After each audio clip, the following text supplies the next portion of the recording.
तो आपने देखा हो, एक प्रश्न प्राय करके हमारे जीवन में, हमारे मन में रहता है, क्या कि लोग कहते हैं कि चतुर्थी को चंद्रमा का दर्शन नहीं करना चाहिए। तो पहले मैं आपको ये बताऊं, वो आखिर में चतुर्थी है कौन सी जिसको महाराज चंद्रमा का दर्शन नहीं करना चाहिए। और आपने देखा होगा, शुक्ल पक्ष की द्वितीया का जो चंद्रमा है वो परम वंदनीय है। वो क्यों है? जिसे हम दौज का चंद्रमा कहते हैं, वो पूजनीय क्यों है? और चंद्रमा जी को दोष लगा है। कौन सी ऐसी तिथि है जिसको चंद्रमा को नहीं देखा जाता है? तो यहां पर एक बहुत सुंदर और दिव्य कथा महाराज ब्रह्मा जी ने वेदव्यास जी को श्रवण कराई है, जो बहुत दिव्य और सुंदर है। या आप ये समझें, भगवान को जो भी कार्य करना होता है उसके लिए नारद जी को एक माध्यम बना देते हैं। तो ब्रह्मा जी कहने लगे, हे व्यास जी, एक समय की घटना, कैलाश पर भगवान महादेव का पूरा दरबार लगा हुआ था और शिव के दरबार में मैं भी बैठा हुआ था।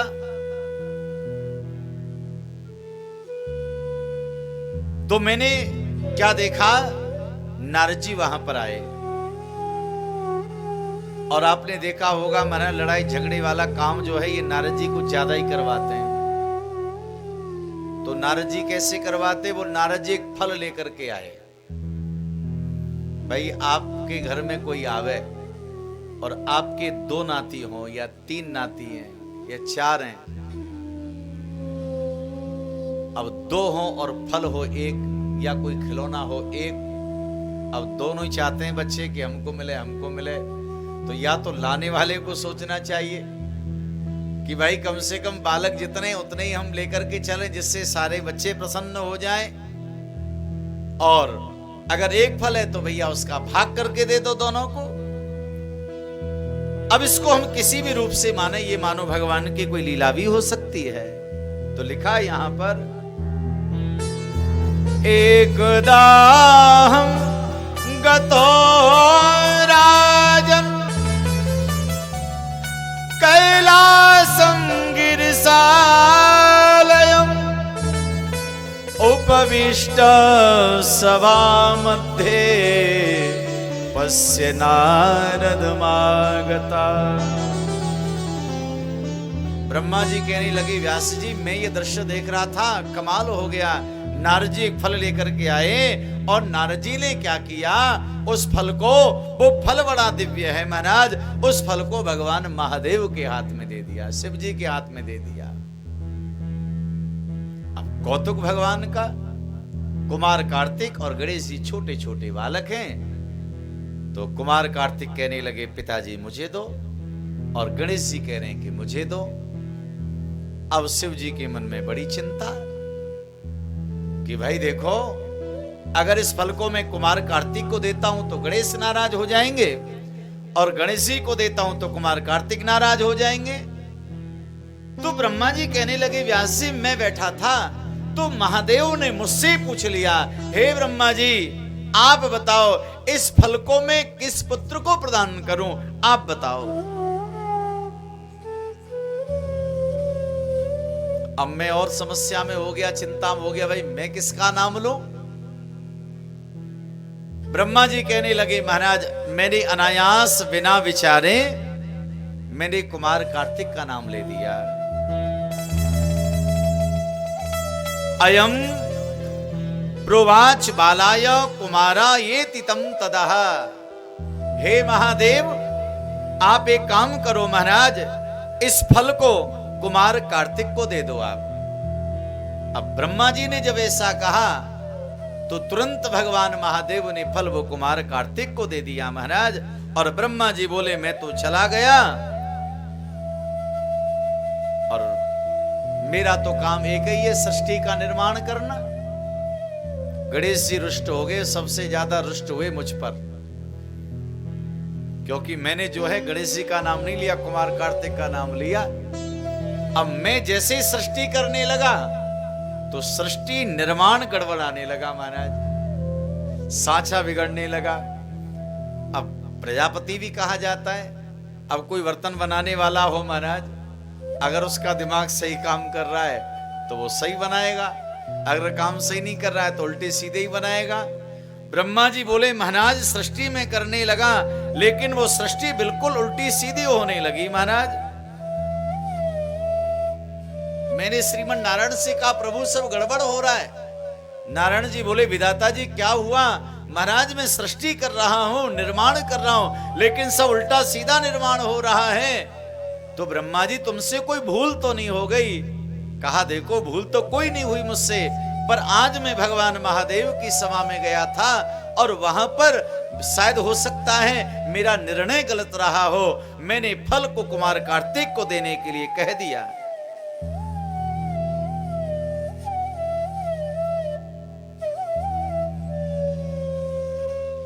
तो नारायण भगवान कहने लगे ब्रह्मा जी शीघ्र जाओ और गणेश जी से क्षमा मांग लो, तुम बहुत अच्छा रहेगा।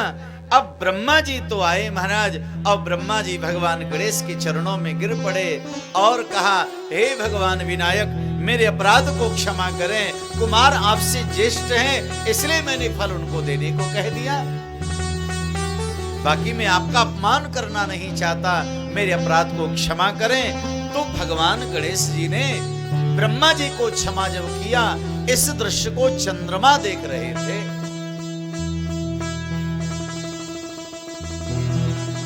तो चंद्रमा सुंदर बहुत ज्यादा है। चंद्रमा जी ने दृश्य देखा। अब गणेश जी का स्वरूप जो है वो आप देख ही रहे हैं महाराज, विचित्र रूप है गणेश जी महाराज का। इस रूप को देख करके चंद्रमा एक बार तो गणेश जी को देखे और एक बार महाराज अपने आप को निहारे, एक बार भगवान गणेश को देखे, एक बार अपने आप को निहारे।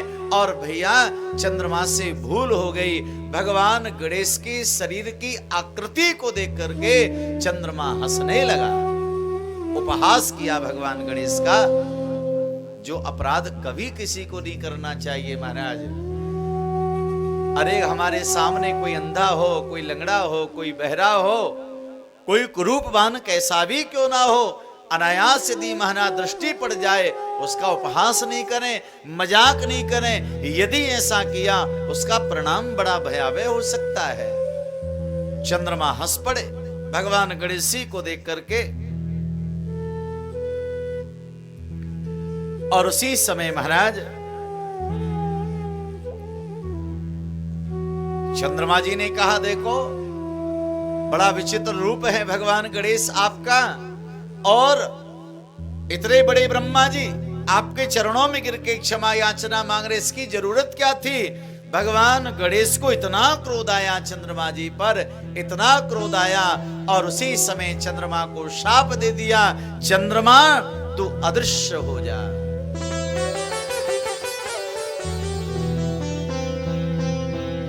और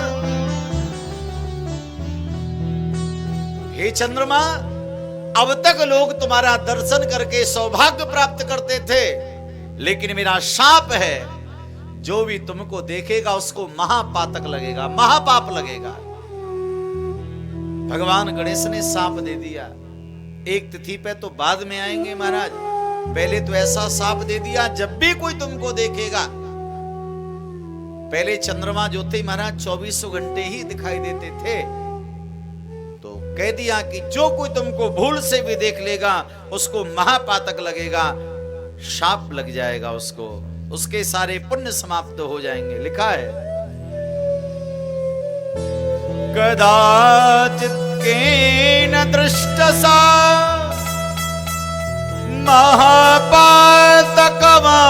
महापातकवान् भवेत एवं सक्तागतो देवो निज धाम गणेर्वृता। ऐसा शाप देकर के भगवान गणेश जी महाराज अपने निज धाम को अपने गणों के साथ चले गए। लेकिन चंद्रमा जब क्षीण हो गया तो चंद्रमा के क्षीण होने से सारी प्रकृति बेहाल हो गई महाराज। देखो भैया,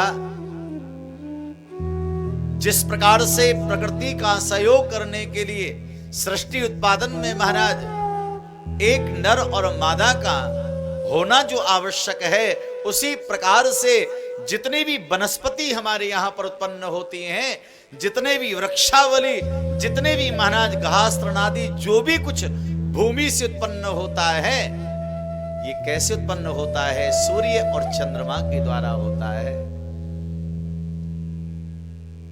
सूर्य नारायण में पुरुष तत्व है और चंद्रमा जी में स्त्री तत्व है महाराज।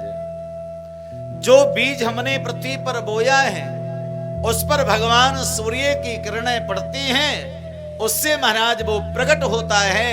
और रात्रि के समय जब चंद्रमा की चांदनी रात्रि के समय जब किरण पड़ती हैं, उससे महाराज वो वृद्धि को प्राप्त होता है। दोनों ही आवश्यक हैं। और जितनी भी महाराज सृष्टि है, उस सृष्टि में सूर्य चंद्रमा दोनों ही सृष्टि के कारक हैं। सब एकदम रुक गया, सब एकदम घबराए। अब क्या होगा महाराज?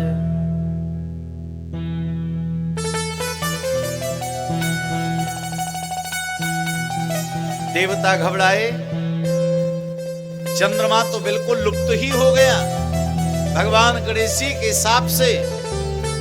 उसके बाद में महाराज यहाँ पर वर्णन आता है, समस्त देवता इकट्ठे हुए और कहा कि देखो, भगवान गणेश जी की स्तुति करें, उनकी पूजा करें और उनसे आशीर्वाद मांगे।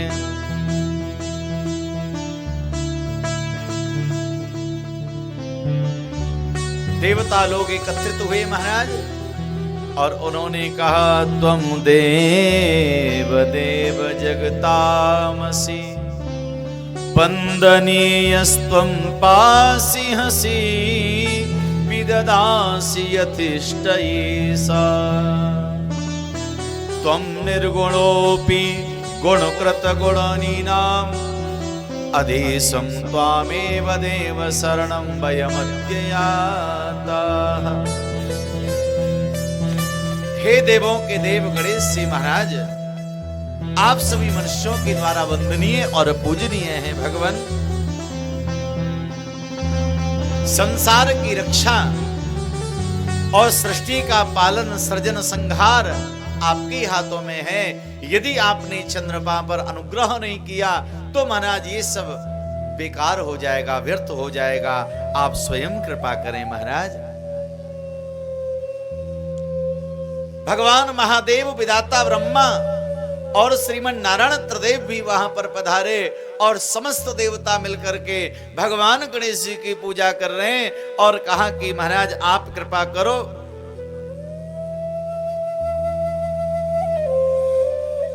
हे गणेश जी महाराज, हम ये चाहते हैं आप कृपा करो चंद्रमा के ऊपर और चंद्रमा को स्वस्थ कर दो, जिससे कि महाराज सब जगह सबको आनंद प्राप्त हो।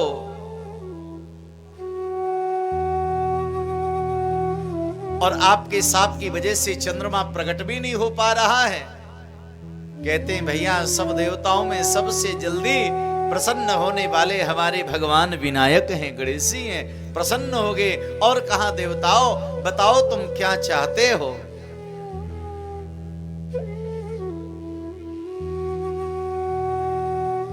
क्योंकि सब अपनी मर्यादा को त्याग सकते हैं, लेकिन मैं अपनी मर्यादा को नहीं त्यागता।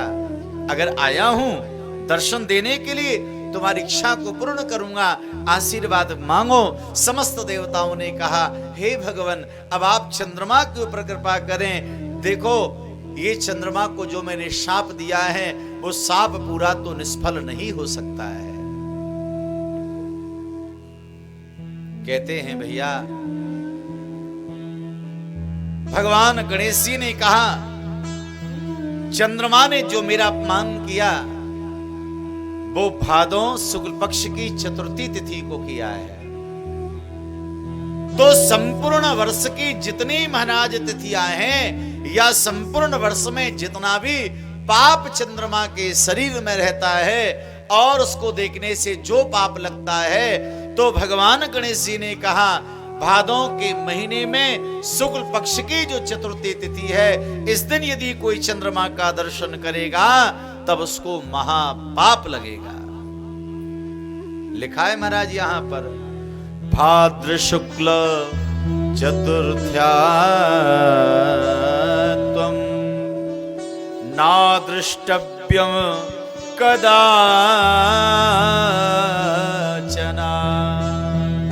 बिल्कुल स्पष्ट लिखा हुआ है। और एक बात बिल्कुल प्रैक्टिकल की है महाराज, अन्य जो चतुर्थी आती है, प्रत्येक महीने में जो चतुर्थी आती है, उस समय यदि आप चंद्रमा का दर्शन करते हैं तो पुण्य मिलता है। गलती से, भूल से भादों शुक्ल पक्ष की चतुर्थी को यदि आपने गलती से भी चंद्रमा जी को देख लिया तो आपको कलंक लग जाएगा पक्का। भले ही आपने वो काम नहीं किया है, फिर भी आप कलंकित हो जाएंगे महाराज।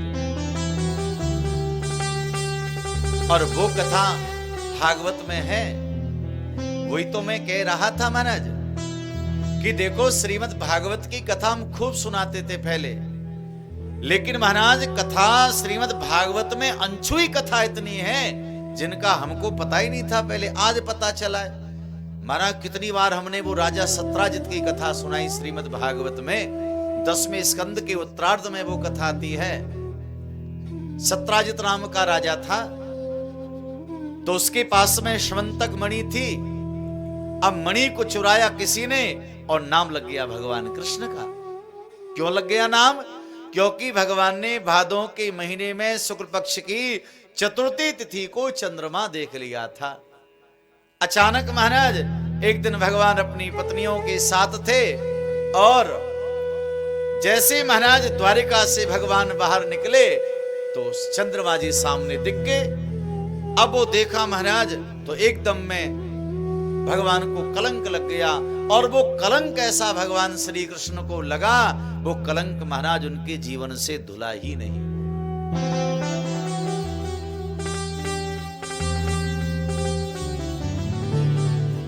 मारा किसी ने मणि को, किसी ने छुड़ाया। यहां तक उस समय ये घटना आती है, श्रीमद् भागवत में बिल्कुल स्पष्ट लिखा है महाराज कि भगवान कृष्ण के जो बड़े भैया बलराम हैं, बलराम जी को विश्वास हो गया कृष्ण पर भाई, और बलराम जी ने तो कह भी दिया, अरे कृष्ण ये काम तुमने गलत किया है। अरे तुमने सत्राजित राजा से मणि को क्यों लिया और तुमने उसके भाई प्रसेन को मार दिया, तुमने सत्राजित को मार दिया, न जाने कितने लोगों को तुमने उस मणि के चक्कर में मार डाला। महाराज दाऊ जी में श्री कृष्ण जी में विवाद हो गया, लिखा है भागवत में स्पष्ट। जो श्री कृष्ण की पत्नियां भगवान कृष्ण के लिए सदैव समर्पित रहती, उन्हीं में जो सत्यभामा हैं, उन सत्यभामा के पिताजी की मणि थी, वो सत्राजित की बेटी थी, उनके मन में कृष्ण के प्रति अविश्वास हो गया। महाराज आप कैसे मेरे पति हैं जो मणि के लोभ में आकर के तुम अपने ससुर जी को मार सकते हो, मेरे पिता को मार सकते हो? इतना बड़ा कलंक लग गया महाराज। लेकिन भैया वो कलंक भगवान ने तो झेला, लेकिन एक कथा, अब वो किस पुराण में मैं प्रमाण तो नहीं कह सकता, लेकिन जैसे आएगी तो मैं ये बताऊंगा। ऐसा बताया है, अगर मैंने सुना है अभी तक विद्वानों के मुख से, अभी मैंने लिखा हुआ कहीं नहीं देखा है, अगर गलती से कोई भादों के शुक्ल पक्ष की चतुर्थी को चंद्रमा देख लेता है और ये सत्राजित राजा वाली कथा को अगर कोई एक बार सुन लेता है, तो महाराज उस दिन देखा हुआ चंद्रमा का जो पाप है वो पाप नहीं लगता है। ये अब तक मैंने सुना है, लेकिन लिखा कहां पर है ये मैं जल्दी आपको बता दूंगा। जैसे मेरे सामने प्रसंग आएगा तो मैं बताऊंगा। तो यहां स्पष्ट कह दिया है कि और तिथियों में तुम दर्शनीय रहोगे चंद्रमा, लेकिन उस दिन तुमको कोई भी दर्शन करेगा वो महापातक लग जाएगा। चंद्रमा रोने लगे महाराज, और चंद्रमा ने एक विनती करी, प्रभु वर्ष में एक तिथि तो आपने ऐसी बना दी जिस तिथि में लोग मुझे देखना पसंद नहीं करेंगे, लेकिन हे गणेश भगवान कुछ कृपा तो मेरे ऊपर करो। रोने लगा चंद्रमा, और जैसे ही चंद्रमा जी ने रुदन किया महाराज, चंद्रमा रोए तो भैया गणेश जी रीझ गए चंद्रमा पर, और रोते हुए चंद्रमा को गले से लगाया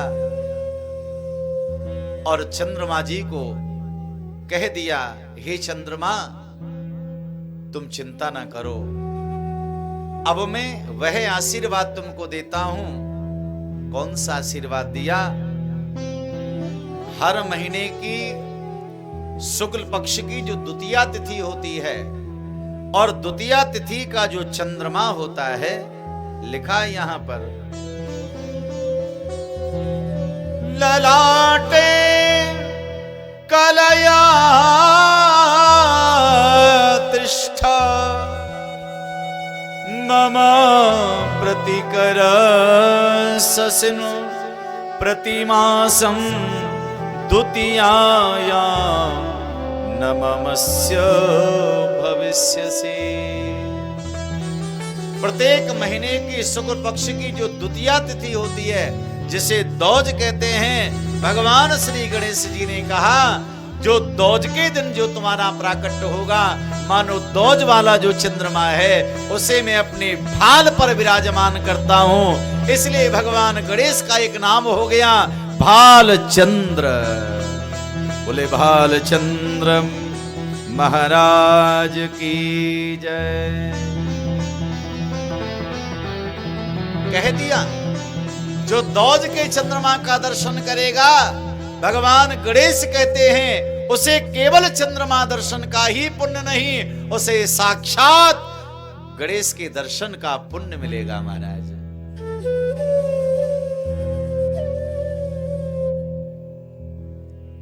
लिखा यहां पर भाल चंद्रेति नामस्य चक्रते मुनियासुरा। भालचंद्र नाम भगवान गणेश जी का हो गया है। याद रखना आज से आप सभी लोग, चंद्रमा का दर्शन बहुत दर्शनीय है, आप जरूर करें। प्रत्येक महीने के शुक्ल पक्ष की दौज वाला चंद्रमा आप देखें। अगर आपका कोई कारोबार में रुकावट आ रही हो, आपके गृह में कोई क्लेश हो रहा हो, आपके घर में कोई बाधा आ रही हो महाराज, कोई भी किसी प्रकार की समस्या आ रही हो, आप शुक्ल पक्ष की द्वितीया वाले चंद्रमा को आप दर्शन करें। मैं तो ये कहता हूं महाराज, अगर आपने एक दिन भी दर्शन कर लिया, प्राय प्राय आपके जीवन की समस्याएं धीरे धीरे मिटती चली जाएंगी महाराज। लेकिन उसका समय है प्रकट होने का। कब निकलता है वो? हर समय नहीं निकलता, वो निकलता है सूर्योदय के सूर्यास्त के आसपास। सूर्य अस्त होने वाला हो तब निकलता है। सर्दियों में जो महीने आते हैं इनमें सूर्यास्त हो जाता, उसके बाद में थोड़ा सा बिल्कुल महाराज एक लाइन ऐसी दिखती है, अर्धचंद्र भी नहीं है महाराज, बिल्कुल थोड़ा सा दिखाई देता है। और ग्रीष्म काल में, गर्मियों में सूर्यास्त से पहले ही दर्शन हो जाता है। कुछ घड़ी के लिए महाराज वो चंद्रमा हमारी पश्चिम दिशा में आता है। तो इसका आप बिल्कुल ध्यान रखिएगा, इस चंद्रमा का जरूर आप दर्शन करें।